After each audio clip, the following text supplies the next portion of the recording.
this is just Zelensky being suicidal and stupid and ignorant and narrow-minded. But let's put it in a bigger perspective. A couple of years ago, I write for a group called Energy Intelligence Group. It's the foremost publishing house on energy security matters in the world. And I did a debate in writing with one of their energy experts based out of the Baltics about the danger of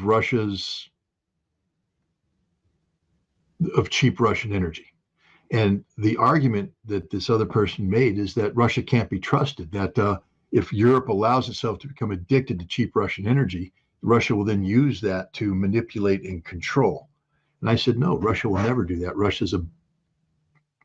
This is their business. And if they are seen as manipulating all that, that's not a good business partner. And there's other energy outlets out there that people can go to instead. I said, Russia will honor its contracts. Well, take a look at what's happened today. Who's the one cutting off energy to whom? Russia hasn't cut off energy to anybody. I think we have a FedEx truck that paused in front of the house. My dogs are going crazy, so forgive. FedEx, for sure FedEx, right? Well, I mean, either that or the FBI is getting ready to do a FedEx-based raid. But just one sec.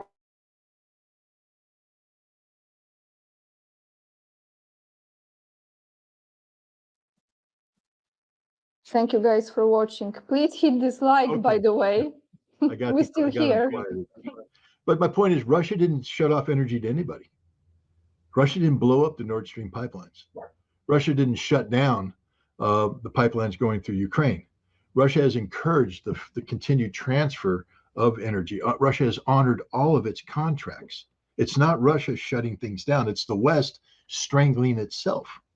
And so Zelensky's just continuing this suicidal, self-destructive behavior of thinking that somehow by closing down these pipelines, they're hurting Russia. But they're not. Just like the sanctions didn't hurt Russia. Russia has adapted. Russia has overcome. It's Europe that's suffering.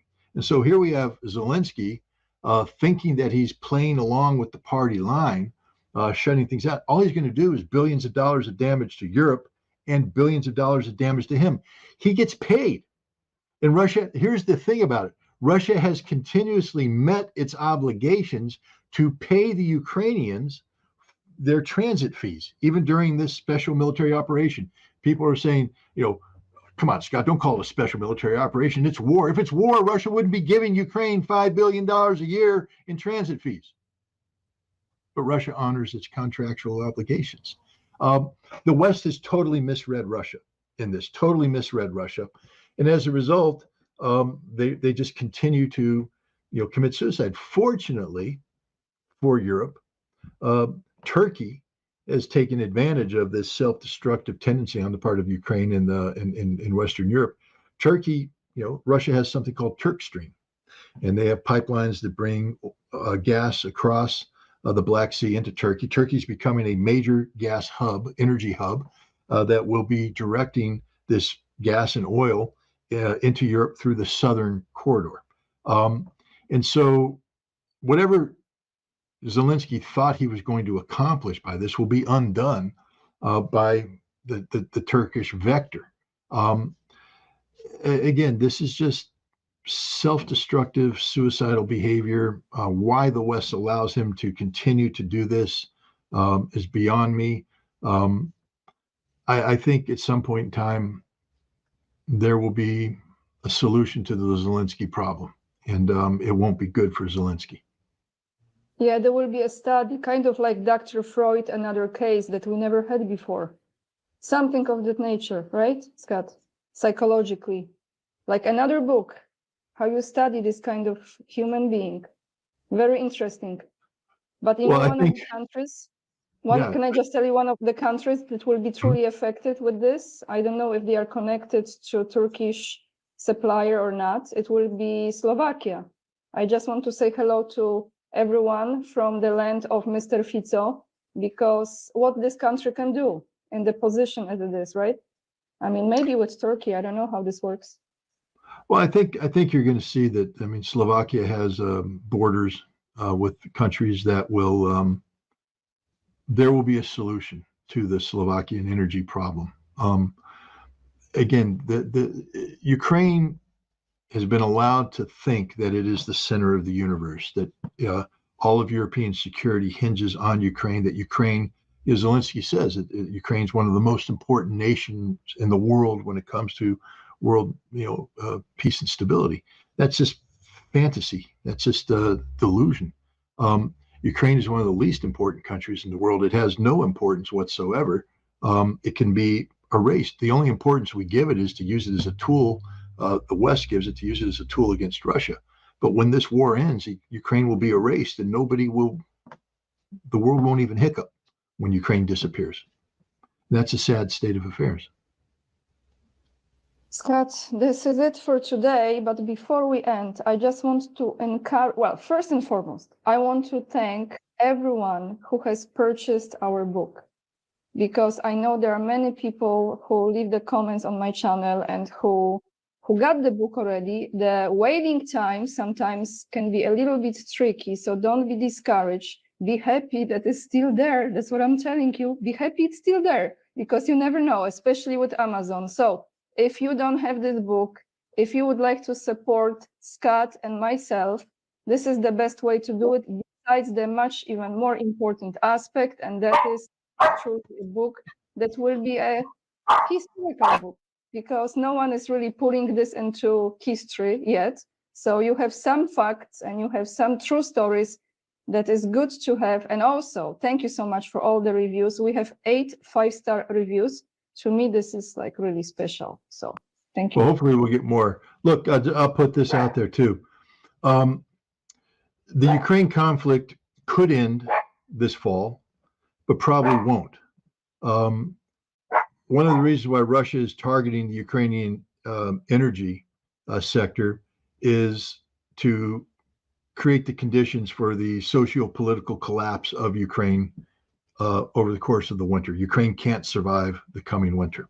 So that means that this winter, there's going to be a lot of discussion in Europe, in the United States, and elsewhere about how to solve the Ukrainian problem.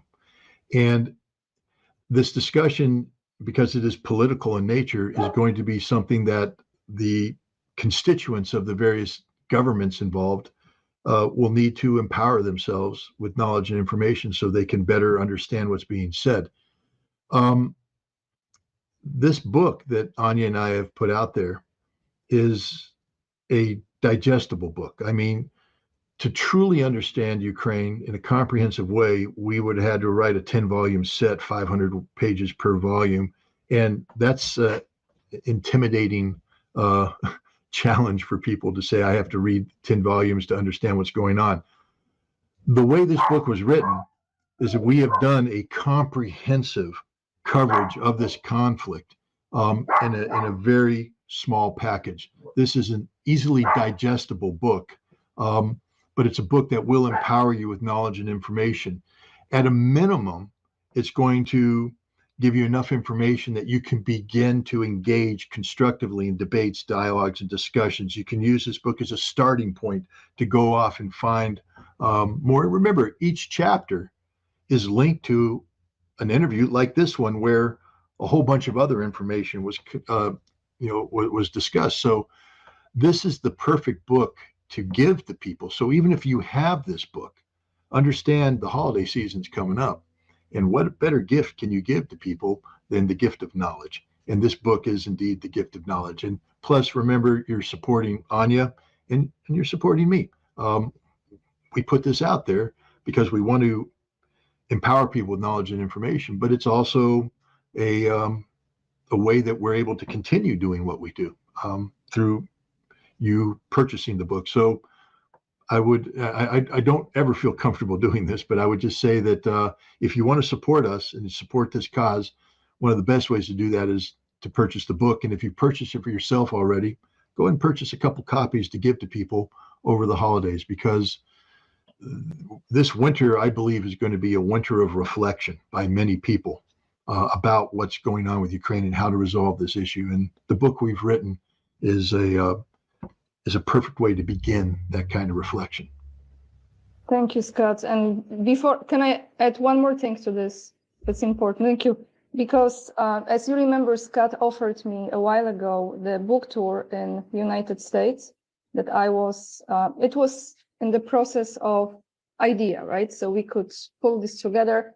But I had a feeling that I didn't really want to go this year on that tour. And then later on, I actually realized, because the timing of it was kind of the same time when FBI was in Scott's home, I would say.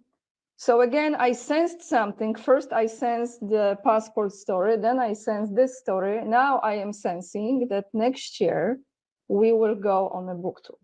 So I know that next year Scott is good. We are safe. All is well. And I just want to tell you, I will do everything in my power for this book to be translated into many languages, but from my side, I think I can pull off at least 2 markets with 2 languages. So that would be great. But with this being said, thank you so much, Scott, for collaborating on this book with me, choosing me for this project. Thank you for joining me again for today's conversation. And that's it, everyone. Thank you for watching. And make sure to hit this like before you go. ScottRitter.com down below this video. And someone was asking, are you going to be on Ask the Inspector today? I'll be doing Ask the Inspector tonight. I'll be interviewing the Uhura 3. These are a Black nationalist group that's been charged under the Foreign Agent Registration Act by the Department of Justice. They're going on trial September 3rd. But this trial isn't about Black nationalism or anything. It's about free speech. It's about the abuse of the Constitution by the U.S. government. This trial is the trial of America right now. If the Uhura 3 lose this trial, America loses free speech, plain and simple, because the government will have politicized free speech and will have created a precedent where they can suppress the free speech and free press in America. It's a very dangerous trial, and it's one that many people aren't paying attention to because, frankly speaking, it's the people that are being put on trial are Black nationalists, and I think the government picked them to be the initiators of this action for just that reason, because most Americans will look at it and shy away from it and say, well, that's not my cause, that's not my issue. But free speech is your issue. Free speech isn't about speech that you agree with. Free speech is about free speech. And if you start allowing voices that you don't agree with to be suppressed, then there isn't free speech. And eventually the government that's suppressing those voices will suppress your voice, because eventually the government will do something that you disagree with and you're going to try and speak out against it. And then you're going to be finding yourself on the docket. So I'll be interviewing 2 of the members of the Uhura 3 tonight, and I'd encourage everybody to tune in and watch it. Scott, you remember what time is it? Just to well, it's between 8 and 10 p.m. Eastern Standard Time on Ask the Inspector. And on Tuesday, I'll be interviewing Mary Costacadis. She's the Australian journalist who was just arrested or charges were brought forward by the Australian Zionist organization. Her crime? Retweeting. She simply retweeted 2 tweets, one of whom was a tweet from Richard Medhurst, who I interviewed last Tuesday. You see a trend here. There's a big focus right now on the oppression of free speech. This is a fundamental issue that everybody needs to get engaged in, or else what you'll find is you won't have free speech, and then you don't live in a free society, and you sort of sunk your own ship. So that means they are losing because they are so desperate. Thank you so much, Scott. I really appreciate. Thank you everyone for watching. Make sure to share the video, and I just want to send to Scott all the protection and divine energy, so everything goes well, family is safe, including all the animals in the household. As long as I have Maverick protecting me, it would be okay. Thank you. Thank you guys for watching. Bye-bye. Bye.